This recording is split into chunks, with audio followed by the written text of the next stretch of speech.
Let's spice up those blues guitar solos looking at Lydian Dominant and some other modes of melodic and harmonic minor.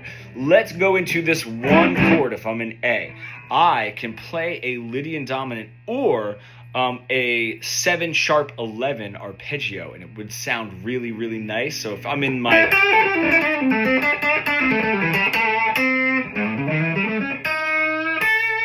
I love throwing that in there, especially that sharp 11. That blues note is going to, especially within a blues and through an arpeggio. So I slide into the root note, and then I do 3, sharp 4 or sharp 11, flat 7, root note 3, hit my sharp 11 here, bend it up, and my 1. It's such a great sound to throw over that one chord, or cheating a little bit is just play your blues scale, just don't put your 4 in there.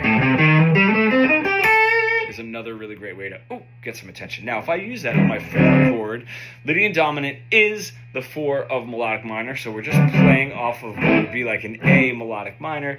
There's a lot of really cool stuff that we can do there. If I build that arpeggio off of the 4 chord, I would have my 1, right? I could do my 3, sharp 4, 5, flat 7, 1. What's really cool is if I wind up, that sharp 4 ends up being the natural 7 to the A.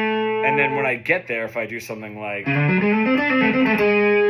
I go back to my 1 chord from the 4 chord to the 1 chord, and then I wind up on my flat 7, giving it a little extra chromatic, because that flat 7 is not there if I'm going to play a Lydian Dominant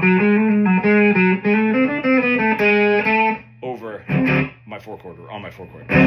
What's really cool is I can stay with that Lydian Dominant when I get to the 5 chord, which would end up being this Mixolydian flat 6. And that's a really, really cool sound, because my Mixolydian flat 6, or if I'm thinking of this in A, would actually give me a 5, 6, natural 7 in A, but that's the 3rd of my 5 chord, right? A 1, 2, and then flat 3. What would be that flat 6 or that flat 13 of the 5 chord is my flat 3 in A, so it sort of roots us still in that minor, which is a really cool sound. If you're an intermediate guitar player stuck in that really boxy, boring pentatonic plateau that we all get into, and you really want to bridge the gap between your creative ideas and what you're able to play, becoming fully fretboard fluent, comment pro below and we can get started.